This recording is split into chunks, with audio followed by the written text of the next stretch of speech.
গাজীপুরে পরিচালিত হবে অপারেশন ডেভিল হান্ট বক্তব্যের মধ্য দিয়ে এমনটা দাবি করলেন বৈষম্য বিরোধী আন্দোলনের সদস্য সচিব আরিফ সোহেল।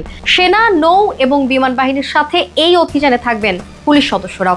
এছাড়া সকাল 10টার মধ্যে গাজীপুরের সব আওয়ামী অফিস বন্ধ ও গ্রেফতার অভিযানের আলটিমেটাম ঘোষণা দেওয়া হয়। অন্তর্বর্তীকালীন সরকারের কাছ থেকে এই মুহূর্তে একটা তথ্য আমাদের কাছে আসছে।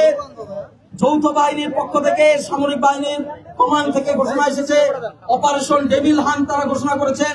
গাজীপুরের মধ্যে আওয়ামী ছাত্র যুবলীগের প্রত্যেক সন্ত্রাসীকে গ্রেফতার করার জন্য অভিযান আজকে থেকে এখন থেকে শুরু হচ্ছে।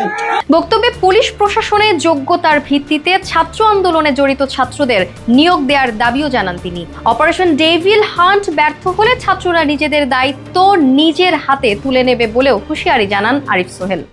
আমরা তাদেরকে ততক্ষণ পর্যন্ত সহযোগিতা করব যতক্ষণ পর্যন্ত দেখব তারা আমাদের ছাত্র জনতার আকাঙ্ক্ষা অনুসারে কাজ করছেন।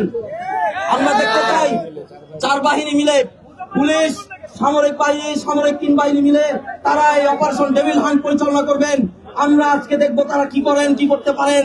যদি তারা ব্যর্থ হন তাহলে আমরা মাঠে আমাদের নিজেদের রক্ষা করার দায়িত্ব নিজেরা হাতে তুলে নিব।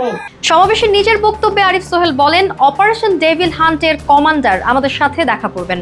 আমরা ছাত্ররা ঘরে ফিরে যাব না। অভিযানে যৌথ বাহিনীর পেছনে আমরাও থাকবো। এর ভেতরে সেনা, বিমান, নৌবাহিনী এবং পুলিশ অপারেশন ডেভিল হান্ট পরিচালনা করবেন। আমরা সামরিক কমান্ডের কাছে দাবি জানাবো, আমাদেরকে ঘরে বসে থাকার দরকার নাই।